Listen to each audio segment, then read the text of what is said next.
UP में 13 IAS officers के तबादले हुए हैं। यूपी के कई जिलाधिकारियों का तबादला हुआ है। आईएएस निधि गुप्ता बनी डीएम अमरोहा। आईएएस उमेश मिश्रा को डीएम मुजफ्फरनगर बनाया गया है। इसके अलावा आईएएस घनश्याम मीणा डीएम हमीरपुर बने हैं। आईएएस दिनेश डीएम जौनपुर बनाए गए हैं। इसके अलावा आईएएस रविंद्र मंडेर को डीएम प्रयागराज बनाया गया है। साथ ही अरविंद मलप्पा आईएएस डीएम आगरा बन गए हैं। इसके अलावा आईएएस नवनीत चहल को डीएम आजमगढ़ बनाया गया है।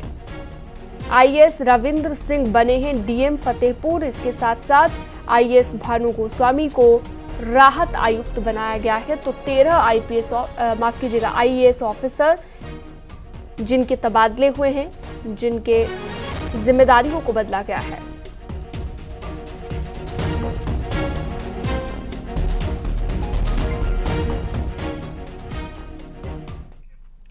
सीएम का निजी सचिव बताकर ठगी करने वाले गिरोह के एक शख्स को गिरफ्तार कर लिया गया है। एसटीएफ ने आजमगढ़ के फारूक अमर को लखनऊ से गिरफ्तार किया है। आरोपी 7 लाख रुपए में सिपाही भर्ती कराने का झांसा दे रहा था और फारूक व्हाट्सएप ग्रुप में कई सरकारी ऑफिसर्स को जोड़ रखा गया था। कर्नाटक से भी फार्मा करने के बाद ठगी का गिरोह चलाया जा रहा था फारूक की ओर से।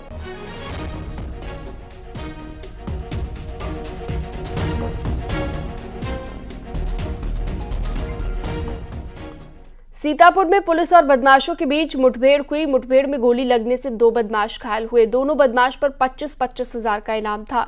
3 से 4 बदमाश मौके से फरार हो गए हैं और पकड़े गए बदमाशों के पास से तमंचा और कारतूस बरामद किया गया है। घायल बदमाश कमलेश पर 40 मुकदमे दर्ज हैं।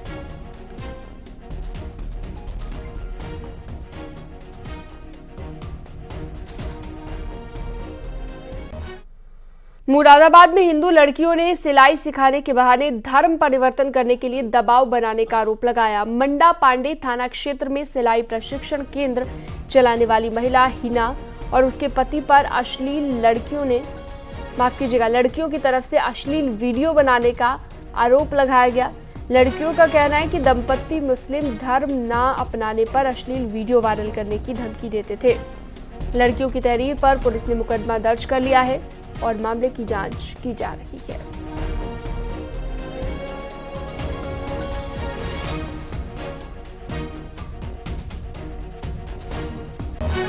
देखिए, थाना मुड़ा पांडे के गांव रोंडा की एक महिला ने आकर एक तहरीर दी है थाने पर 11 सितंबर को।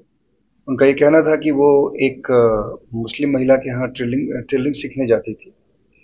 वहां पे उस महिला के एब्सेंस में उसके हस्बैंड के द्वारा इनके साथ छेड़छाड़ की गई और उसमें कन्वर्जन का दबाव बनाया गया। इसमें हम लोगों ने इमीडिएटली उसमें एफआईआर दर्ज की है और उसमें अग्रिम वैधानिक कार्रवाई की।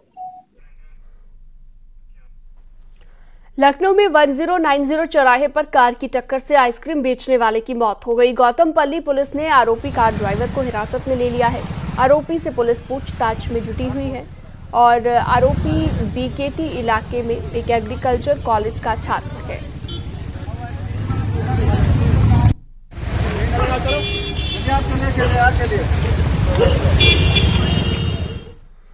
कन्नौज में 8 साल के बाद जेल से रिहा होकर आ रहे एक शख्स की सड़क हादसे में ही मौत हो गई और घटना गुरसहायगंज इलाके के पडुआपुर गांव की है, जहां पर हत्या के मामले में जेल से 8 साल के बाद छूटकर एक शख्स ऑटो से घर आ रहा था।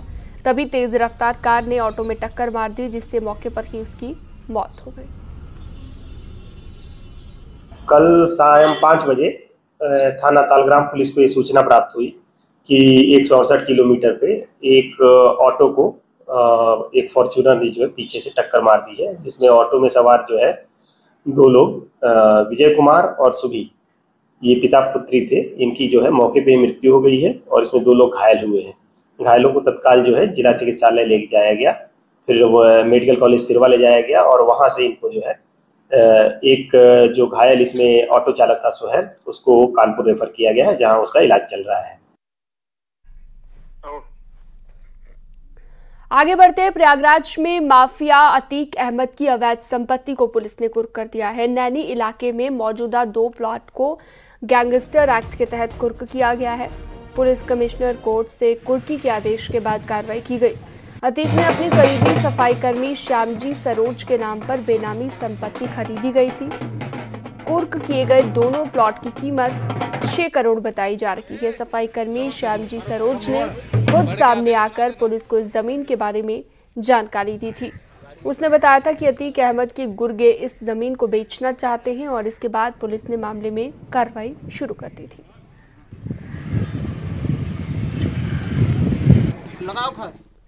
माफिया अतीक अहमद के रिश्तेदार जीशान अहमद और अल्फैज अहमद पर 20 लाख की रंगदारी मांगने का मामला दर्ज हुआ है। रिटायर्ड फौजी श्रीकांत प्रधान ने मामला दर्ज कराया है। एयरपोर्ट थाना पुलिस एफआईआर दर्ज कर मामले की जांच पड़ताल में जुट गई है।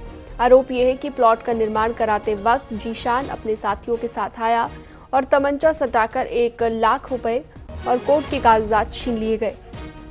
इसके बाद धमकी दी गई कि अगर 20 लाख रुपए नहीं दिए गए तो मकान नहीं बनाने देंगे, जिसके बाद पीड़ित ने मामला दर्ज कराया। अतीक अहमद गैंग के लोग हैं। हम लोगों ने रजिस्ट्री कराया था 29 अक्टूबर 2015 को। उसके बाद से इन्होंने 3 साल बीत जाने के बाद इन्होंने पूरी बाउंड्री तोड़ दिया और उसमें जाकर के मैंने एनसीआर कराया, जबकि 506 लिखन धारा लगने के बाद इन्होंने एनसीआर किया पिपरी ने, और उसमें कमीशन ये मजिस्ट्रेट का आदेश होने के बावजूद अभी विवेचना नहीं हुई है। पीलीभीत में नानक सागर डैम और ड्यूटी डैम से पानी छोड़े जाने के बाद बाढ़ को लेकर अलर्ट जारी किया गया है। खकरा और देवाहा नदी का जलस्तर लगातार बढ़ रहा है। बाढ़ को लेकर गांव के लोगों को जानकारी दी जा रही है। नदियों के बढ़ते जलस्तर को देखते हुए एनडीआरएफ की टीम को बुलाया गया है। आप सभी से अनुरोध है, अपने कीमती सामान, अपने परिजन, अपने पशुओं को लेकर सुरक्षित स्थान पर पहुंचना।